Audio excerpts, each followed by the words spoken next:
welcome back to another unboxing. We have Bandai's TIE Fighter we're going to look at next. Really cool kit. Bandai always top notch on their detail. I built a TIE Advance 1 and a TIE Interceptor of the same scale, 1/72nd scale. It's really great detail, so let's go take a look. Well, alright, here she is. Star Wars Bandai 1/72nd TIE Fighter. Bandai is always amazing detail, even on these smaller kits. There's nothing more I can say, is they're just excellent. Engineered to be put together, the detail they have on them, even on these small kits, it's just incredible. There's a great artwork on the front of the trench run. It's a nice illustration of a TIE Fighter. You got some actual model photos here. Here's some more model photos of like the front hatch part of the screen, windscreen not on, shot of the interior. The interior is like amazingly detailed for such a small kit and accurate, pretty much.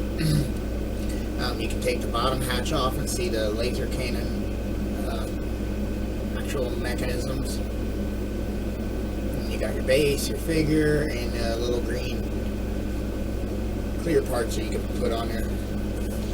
And the other side is just other views of the actual model kit done up with a nice wash and everything. And that gives you good reference views too, so they show you a lot of different angles in the photos. So let's open her up. Their manuals are always top notch.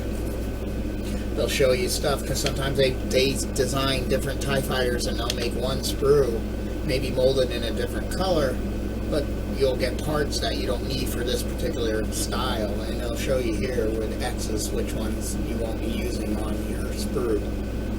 But it looks like everything on here is being used. Really nicely, easily put together. This doesn't have a whole lot of steps.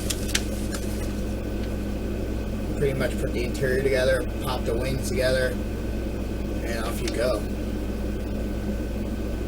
Like they're only showing what, 6 steps. And like I said, everything in Bandai is keyed so you know what direction it goes together. You know, oh, this goes this way, not this way, because they'll make like an L shape key and stuff like that.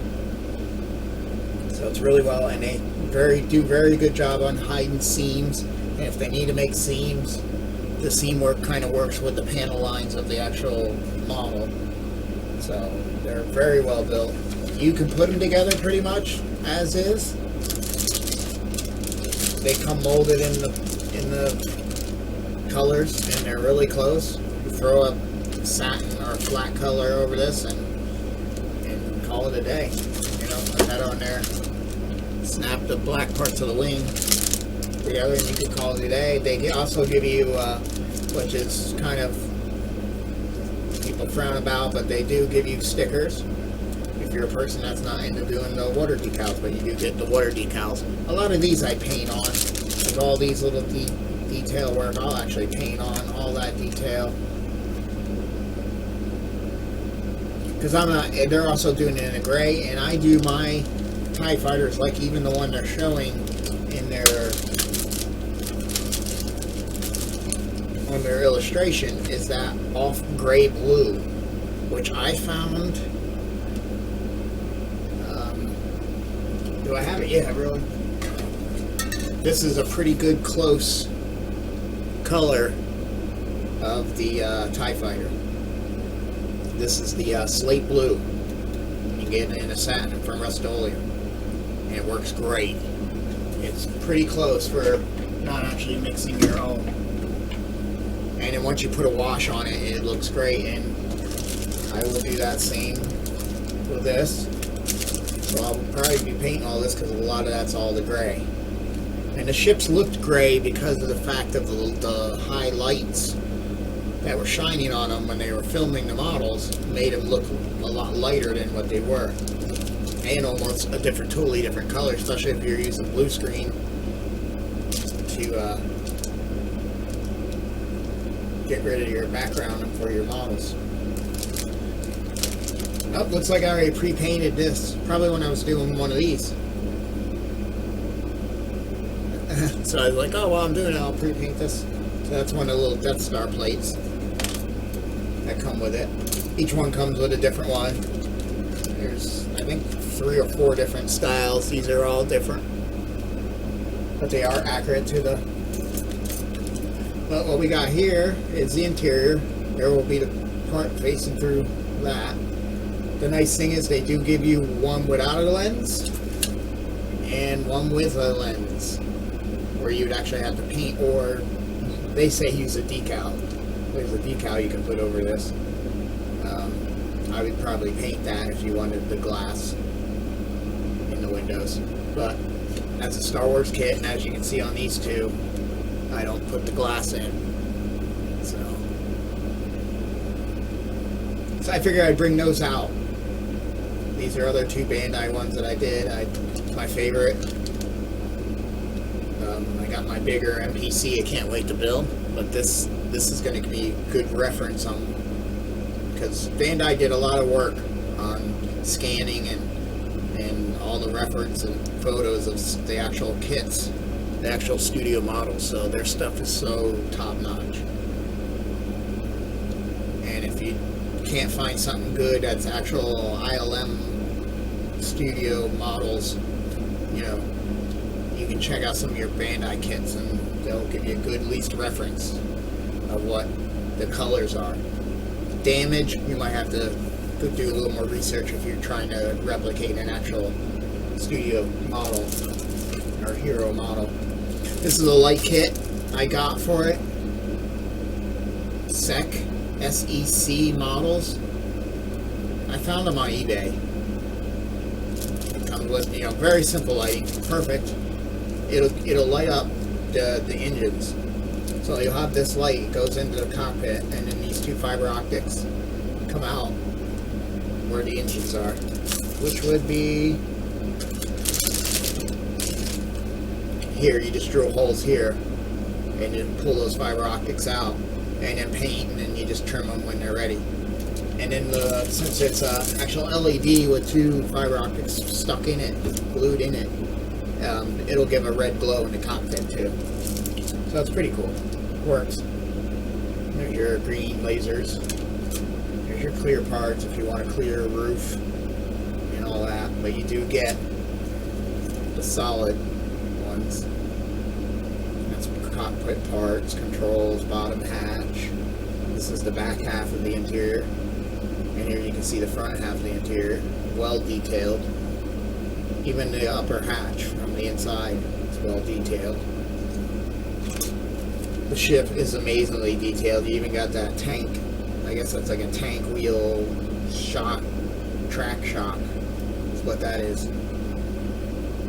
When they were something like that. But that's definitely a kit bash part. And you can see it on all of them. This is what you would see if you pull the bottom hatch off. That's the laser cannon mechanisms. There's all your plating, there's all your spokes for the wings. This actually has the wings themselves. And they give you a regular pilot, and I guess they used to give you a standing one. Maybe in Japan you can get the standing one, but here I guess they're not licensed to give you the standing guy, so they give you a flat 2-dimensional standing guy. Just, I guess, to put scale next to, like, on the ground, I guess. I guess that's what they're for. Like I said, my base is already started. That's great. And these are your spokes and your stickers. So a great kit. Like I said, I already have these 2 here. This is Darth Vader's TIE Advance 1. Really nice kit. Really highly detailed. I actually did use the decal up there. I could do that with that one too. But then now I'm having kind of, because I didn't match the gray with the rest of the gray that I know the ship looks better in, as far as its front windows. And I don't even remember if TIE Advance really did, if Darth Vader's had a dark window. But I believe so, but I could be wrong. I'm keeping it in that line. But yeah, it's a nice kit. Real simple to put together.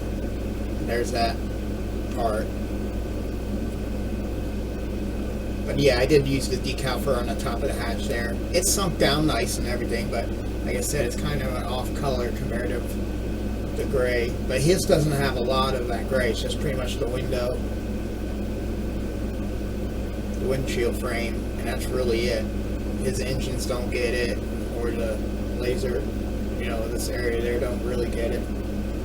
Not like if you look at the, he's leaning kind of, I have him really back far in the stand. So I gotta figure out what's going on there. So he might pull a wheelie. But if you look at like the Interceptor, it has like different panels that are different colors and grays. So I might just hand brush that in and do the red label. This one came out really nice too. I mean, this is what I'm going to use for the detail work. And I'll pull the box out because it has good photos. And then I'll look at my other references I have from Escape or Sculpting Galaxy by Lord Peterson. He's got some, I'm sure there's at least one shot of a good Interceptor. But yeah, this was nice. And this one lights up too. Same thing, it's just really the engines. I don't know if its batteries are, no, batteries are dead. I just did a simple switch and painted it the same color as the Death Star panel. And just a little coin battery and a switch. And those are just kind of tucked in there. I could hot glue them. But probably what I should do for them. But I'm kind of getting, it's Wonderfest time next weekend. I'm going to be my first time going to Wonderfest or any modeling convention, and I figured why not it be Wonderfest. So I'm getting some things that I might want to take with me. But yeah, these are cool. But I have a lot of references for that TIE Fighter, and one of them is this guy.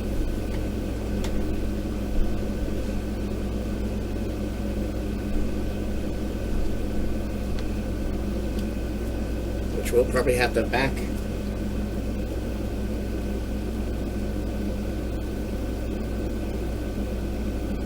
The camera up.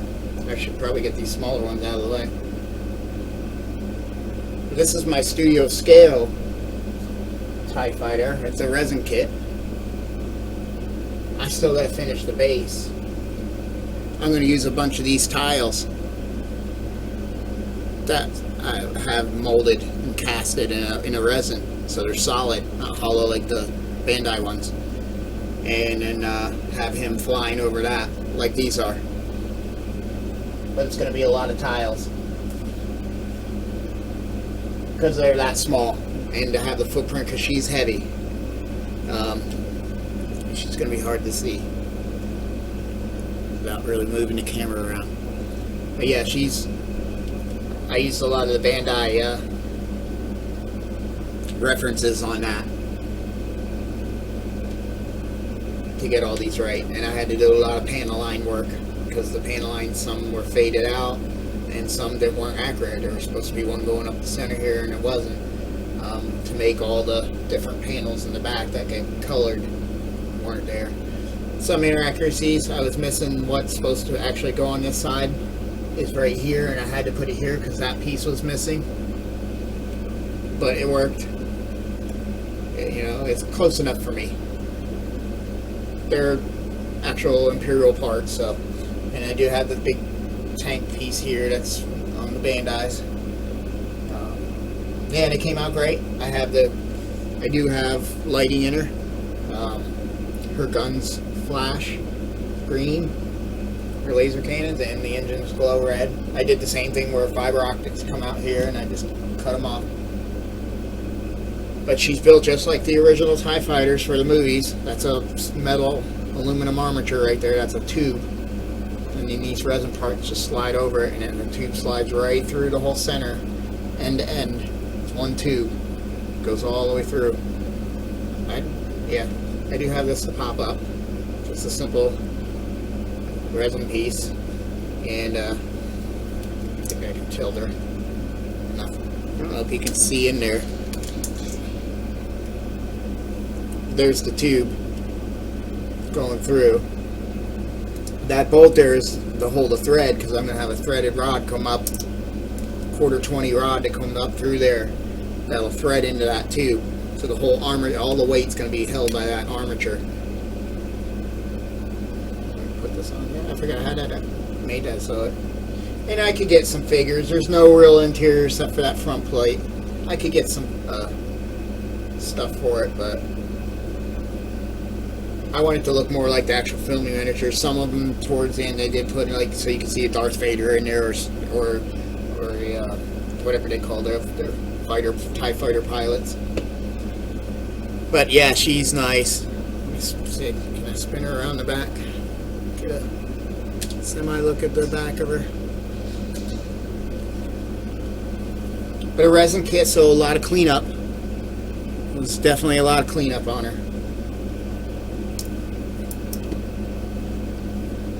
The biggest and most time-consuming thing, because she was this was all in 1/2 split right down the center. 1/2. Then I think, yeah, this piece was separate. That's a separate piece, of course. Of course, the top, the bottom, and then the front, just like the Bandai kit.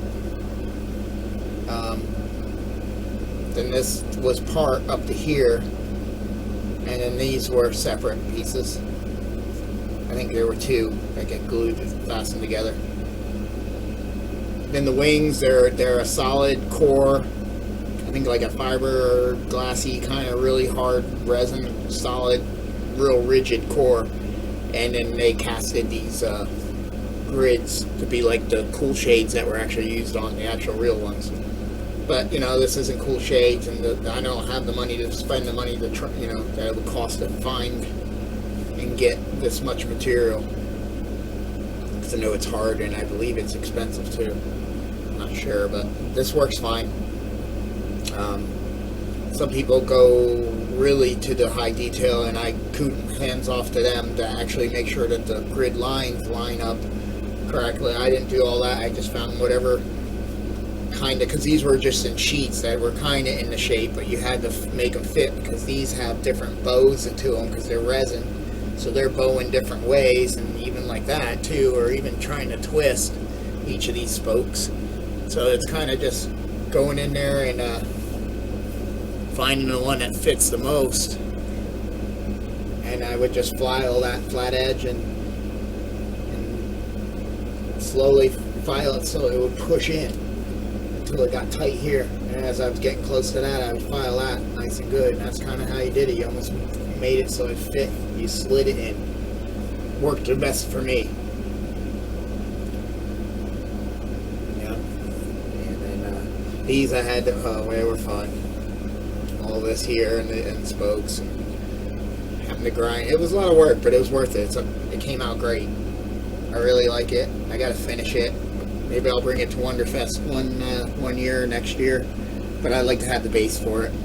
And I don't want to rush to do anything like that. But yeah, I'm going to do the whole Death Star square with all the different tiles and have her up flying. And maybe get her in a good TIE Fighter-ishy position. Yeah, the wire will be hidden down the pole, down the rod that holds her. So, but I figured that'd be fun just to show. But thanks for watching. I hope you come back to see the actual Bandai build. I love building Bandai kits because they're so wonderful to build. So until then, thanks for watching.